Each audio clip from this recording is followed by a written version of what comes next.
Hello everyone. So in this part, we will look at another functionality provided by various file systems called links. So links are basically file aliases. That means we could have multiple files which have different names and they could represent the same data. So fundamentally, how can we create file aliases? There are two ways, right? One, we can have both files pointing to the same inode. Okay? Or we can have one file pointing to other file. Like we can have a file similar to, for instance, directories. We can have a special file where the content of the file could be a file path. Okay. So these are the two like principal ways in which we can create file aliases. So the first approach, it's hard link, where it's called hard link, where we have files where the inode number, both of them, where the files they map to the same inode. So here, if you look at the like the directory structure of the files, so you see here in this case, foo and bars, they are hard links.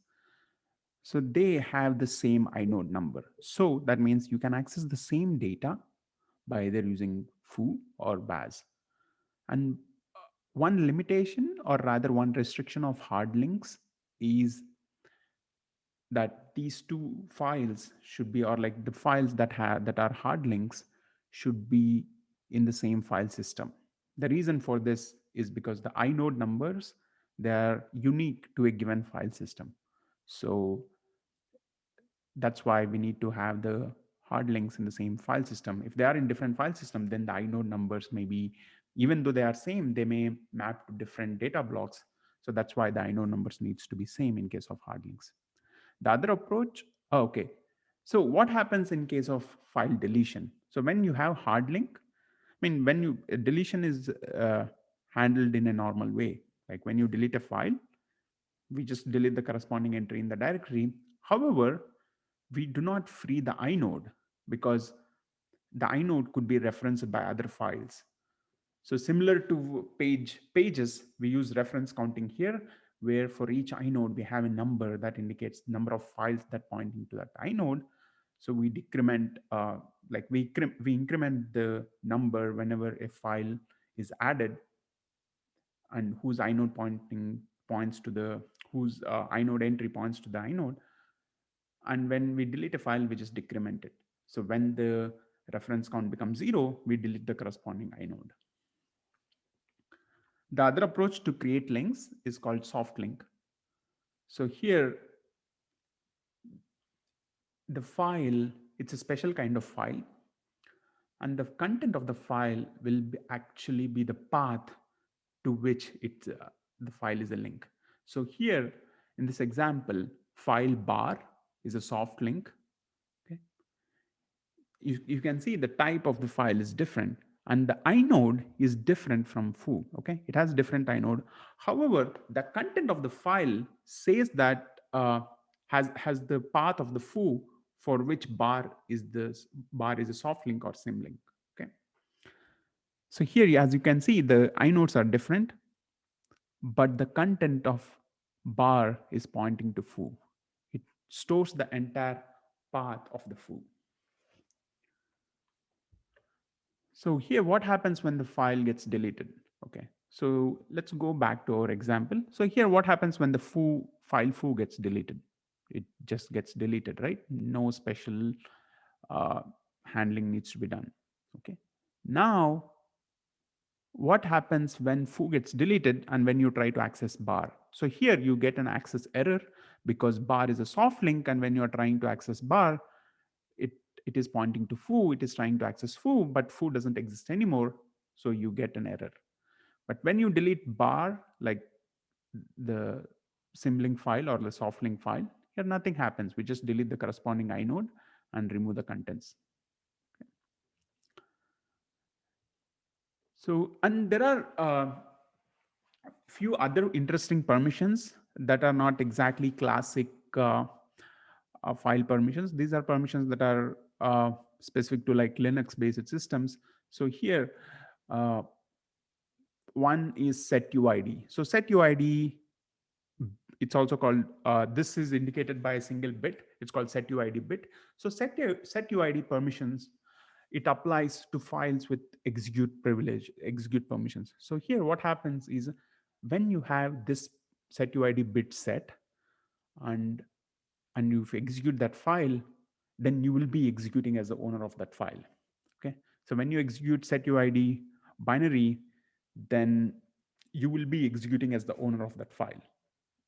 Okay, an example of setuid binary is like network daemon. Here the thing is, so, and also for instance uh, password program. So here we want to, let's say a user, or like root user wants to do some uh, function on behalf of a user. So user can ask the root user to do certain function, and root user can do that function. Okay. So we can encapsulate this in a setuid binary. Okay. So, if whenever a regular user wants to do some task, user just executes the setuid binary. Okay. Now setuid binary comes up and it is running as the root, and it will perform activities based on the requested user. Okay. So that is the use of setuid binary. And we should also make sure that the binaries that have setuid bit are written very well, because the setuid binary is executing as the root, or like as the owner. So if you can trick the setuid binary to do some things, that means it's as if the root user is doing that work. So you need to be careful whenever you are writing binaries that have setuid bit set. Okay. Or like programs that you think where you have setuid bit set, you need to be very careful. The other permission is called a sticky bit. Rather than permission, it's more like a behavior. So here, when you have sticky bit set, so users can read or write that file, but users cannot delete that file. Okay. The same thing applies to directories. And when you have sticky bit set for the directories, the sticky bit propagates to files as well. Okay. So here, in addition to the permissions that are enforced by the file, another restriction is that only owners can delete that file. Okay.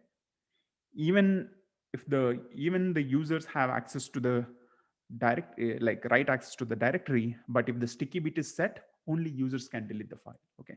So the sticky bit kind of overrides the regular permissions that are applied on the file. So to summarize, so we have the raw hard disk. Okay.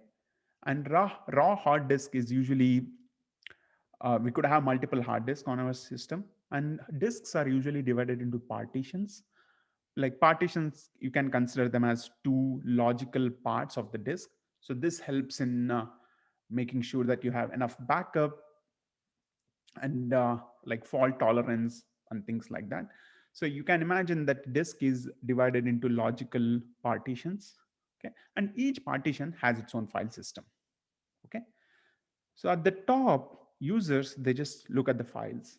So, but these files are part of a file system which will be stored in a partition, and partition themselves will be stored onto a disk.